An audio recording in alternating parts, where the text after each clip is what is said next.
Machia. Gloire à toi, Jésus. Nous acclamons encore le Seigneur encore une fois. Sois loué, sois exalté dans la vie de tes bien-aimés, Jésus-Christ. Oh Père, dans les cœurs de ceux qui t'agréent, oh Père, sois agréé de toi, oh Dieu de gloire. Alléluia, gloire à toi, Jésus-Christ. Afin sa vie est sauvée. Fais Ezaliwana, fais Makasi Ezaliwana. Au temps de Jésus est là, le temps de Jésus-Christ, c'est le temps de paix. Alléluia, que ton nom soit béni.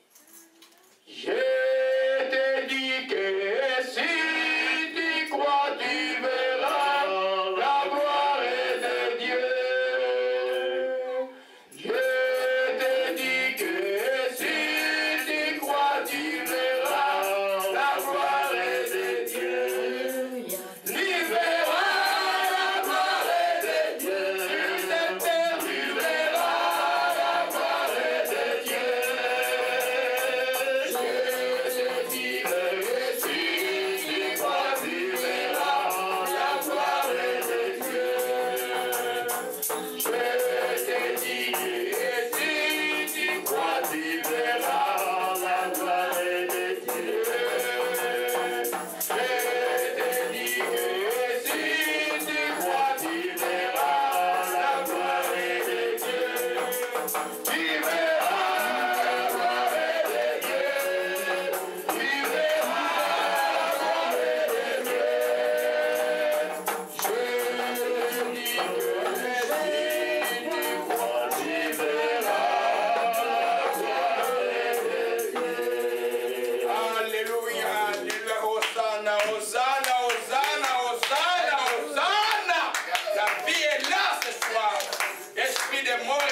Nous tenons nos Bibles et nous déclarons Père Céleste. Je crois que la Bible est ta parole.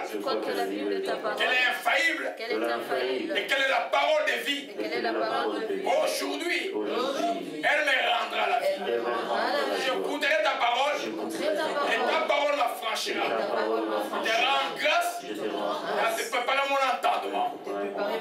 Merci que ton nom soit béni. Au nom de Jésus-Christ. Nous t'avons ainsi prié. Amen. Alléluia. Le Seigneur est bon. Amen. Amen. Ceux qui ont manqué aujourd'hui vont manquer beaucoup de choses. Vous savez, alléluia. Amen, amen, amen. Est-ce que les grandes paroles que notre Seigneur a répétées à Marie, si elle croyait, elle verrait la gloire de Dieu. Et les deux sœurs ont répété au Seigneur, si tu étais là, notre frère ne serait pas mort. Amen. Jésus répondit, n'étais-je pas dit, si tu crois, tu verras la gloire de Dieu. Une solution très simple pour la chrétienté. Pour avoir une vie chrétienne et réelle, il faut tabler toute votre force à rechercher et à construire votre foi. Vous n'aurez pas besoin de prophètes ou de pasteurs de temps en temps. On en a besoin pour l'onction. Mais votre vie sera meilleure. Une très bonne vie. On peut perdre, je dis, cet enseignement s'adresse à ceux qui sont obéissants. Si tu n'es pas obéissant, oubliez la foi. Elle ne sera pas là.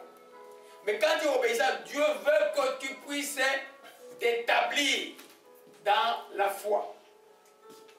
Amen. La Bible dit que mon juste vivra par la foi. Jésus dit à la sœur de Lazare, n'étais-je pas dit, si tu crois, il verra la gloire de Dieu. Croyez pourquoi les gens courent de séminaire à séminaire dans la ville? Croyez, c'est pourquoi? Parce qu'il n'y a pas de foi. Il n'y a pas de foi. Alléluia. Amen. Les apôtres n'ont pas fait de séminaire. Les apôtres ont enseigné la parole. Tout le temps. Alléluia. Alors nous devons comprendre, bien aimé, que c'est extrêmement important l'enseignement que nous sommes en train d'enseigner. Je suis rentré hier, j'avais un peu voyagé, je suis rentré hier, j'étais dans l'enseignement à 5 h du matin. Avec l'heure qu'on nous a reculé, on nous a un peu compliqué la tête, je n'ai presque pas dormi. Amen. Je crois qu'il y en a qui ont oublié l'heure aujourd'hui là. Alléluia. Mais le Seigneur est bon.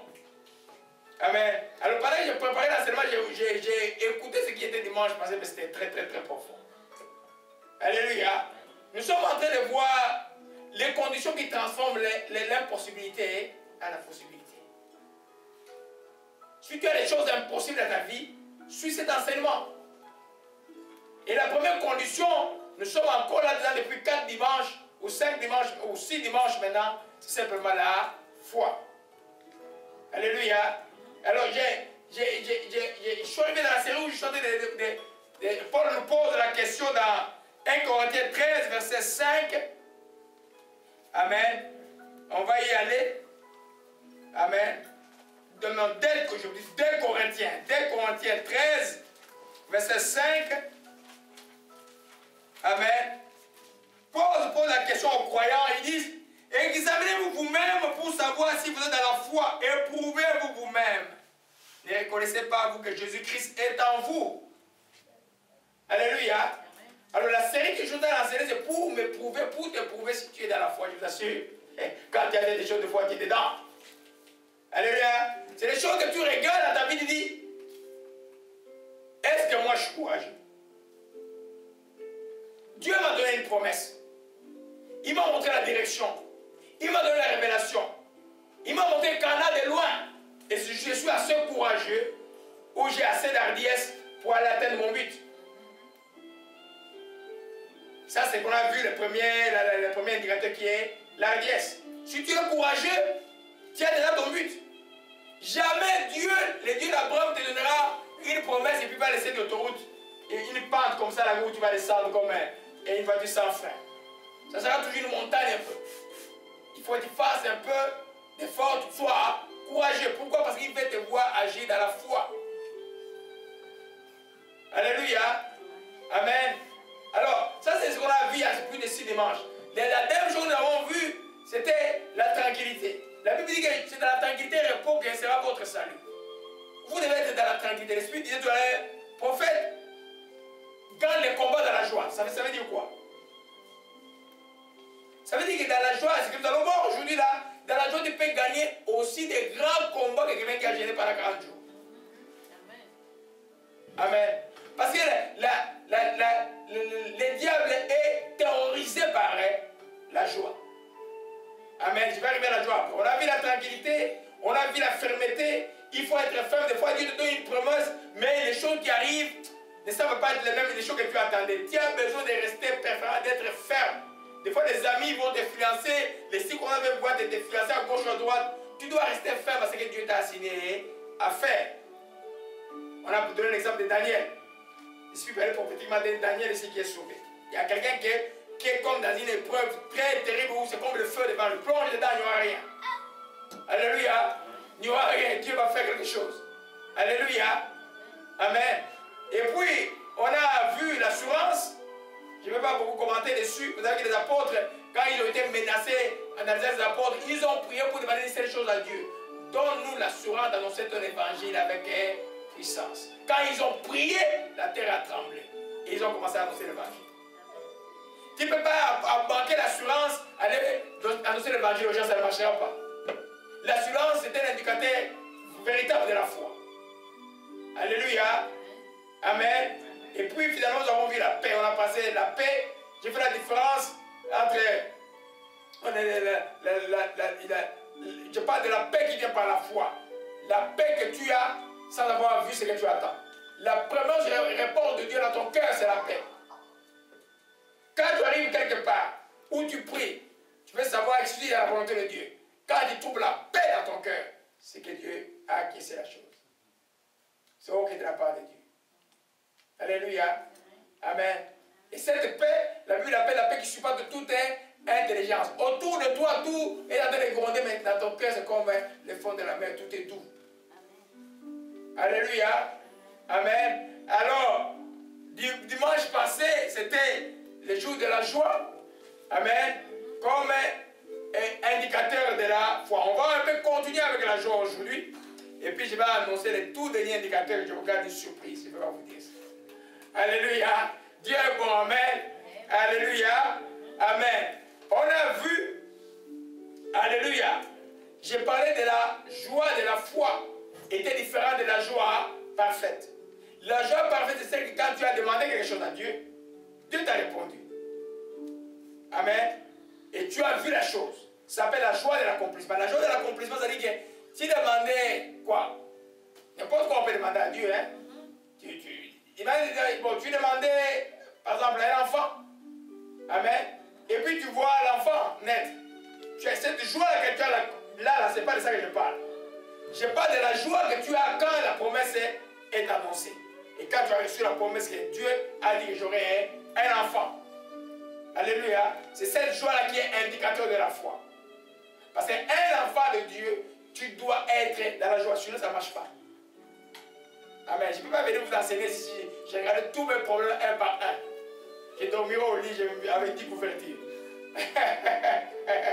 Alléluia. Amen. Vous voyez que le pasteur est venu en taxi aujourd'hui. Vous avez vu que je suis venu en taxi? Amen. Alléluia. Mais je ne voulais pas vous dire, je vous dis quand même. Amen. Amen. Vous voyez pas en train de pleurer là? Amen. Rassurez-vous, ce n'est pas un accident. Alléluia. Alléluia. Amen.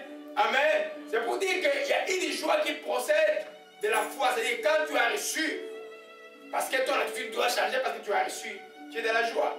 L'exemple que nous avons pris dans la vie d'Anne. Quand elle a prié, quand les serviteurs de Dieu ont dit va en paix.